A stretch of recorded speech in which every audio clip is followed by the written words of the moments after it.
என்னடா இந்த விஜய் யாரு பேரையும் நேரடியாவே சொல்ல மாட்டேன்றான், யாரு பேரையும் அழுத்தமாவே சொல்லவே மாட்டேன்றான்.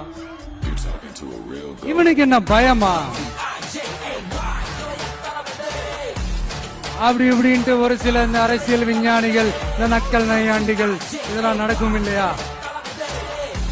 அவங்க எல்லாருக்குமே நான் சொல்லிக்கிறது என்னன்னா, இங்க சில பேரோட பேர்லாம் சொல்லாம விட்டதுக்கு காரணம் சொல்ல முடியாம அப்படின்றதெல்லாம் கிடையாது, சொல்ல தில் இல்லாம அப்படின்றதெல்லாம் கிடையாது. அதுக்கெல்லாம் ஒரே ஒரு காரணம் தான், இங்க யாரு பேரையும் சொல்லி தாக்கிறதுக்கெல்லாம் நாங்க இங்க வரல. தாக்கி பேசுறது, மரியாதை இல்லாம பேசுறது, தரை குறைவா தகாத வார்த்தைகள்லாம் யூஸ் பண்ணி பேசு, அதுக்கெல்லாம் நாங்க இங்க வரவே இல்லை. மக்கள் மத்தியில ஒரு நல்ல பேரு